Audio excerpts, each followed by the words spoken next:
17 জানুয়ারি শুক্রবার বর্দোয়ালি তালতলা কালী মন্দিরের পাশে পিএম সূর্য ঘর মুফত বিজলি যোজনার নাম নথিভুক্তকরণের জন্য বিশেষ শিবির অনুষ্ঠিত হয়। শিবিরে উপস্থিত ছিলেন মন্ত্রী রতনলাল নাথ, রাজ্য বিধানসভার উপাধ্যক্ষ রামপ্রসাদ পাল প্রমুখ।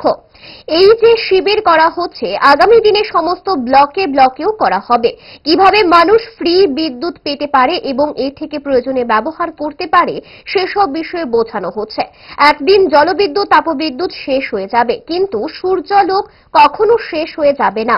সারা পৃথিবীতে এখন সোলার বিদ্যুতের উপর জোর দেওয়া হচ্ছে। এটা থেকে তো মাসে এটা দিয়ে সারা দেশে বিভিন্ন জায়গায় মানুষ আমরা কি করে এটাও এক ধরনের বিজনেস।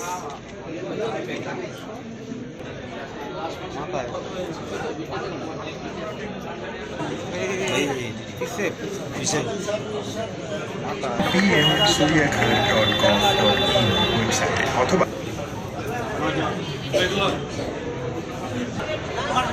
মাইনাস ইউনিটলি বিলটা কত আইতে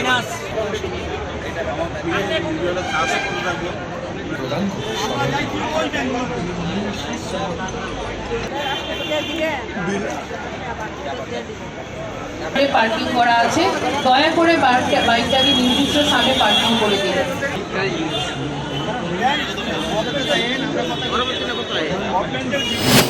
একদিকে আমি ফ্রি বিদ্যুৎ পাচ্ছি, দুই দিকে আমি ইচ্ছা করলে রোজগারও করতে পারছি।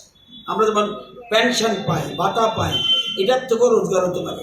অনেকে সোলারের মাধ্যমে বিজনেস করছে, বলে আমি আমার জমিতে আমি এবার ধান ফলাবো না, আমি সোলার প্যানেল লাগাবো। এটাও কিন্তু এবং দীর্ঘমেয়াদী, এটা একদিন সোলার প্যানেল একবার বসালে বছর পর বছর ধরে আপনি এর থেকে রোজগার করতে পারেন। তাহলে অনেকের বাড়ির জায়গা নেই, আমার বাড়ি আছে, বাড়িতে আমি ছাদ দিয়ে রেখেছি বা টিনের ছাদ দিয়েছি, আমার এখন ছাদ থেকে কোনো রোজগার হয় না, আমি ছাদের মধ্যে সোলার প্ল্যান্ট বসিয়ে দেবো। এর থেকে আমার যেমন ফ্রি বিদ্যুৎ পাচ্ছি, আবার রোজগারও আমি পেতে পারি। তো এই যে সুবিধা, এটা নজিরবিহীন ঘটনা ওয়ার্ল্ডে, এবং দেশের প্রধানমন্ত্রী আগে থেকেই ভাবছে ঘরে ঘরে বিদ্যুৎ উৎপাদন করুক মানুষ।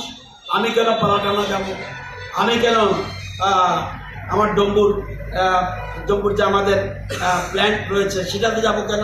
ইচ্ছা করলে আমরা যদি এটাকে বলে স্বনির্ভর, অর্থাৎ আমরা বলছি আত্মনির্ভর ভারত, আত্মনির্ভর ত্রিপুরা। কেন বলছি? জুড়ে থাকে বাঁধন আপনার চেয়েও আপন, জুড়ে থাকে বাঁধন আপনার চেয়েও আপন, আপনার চেয়েও আপন।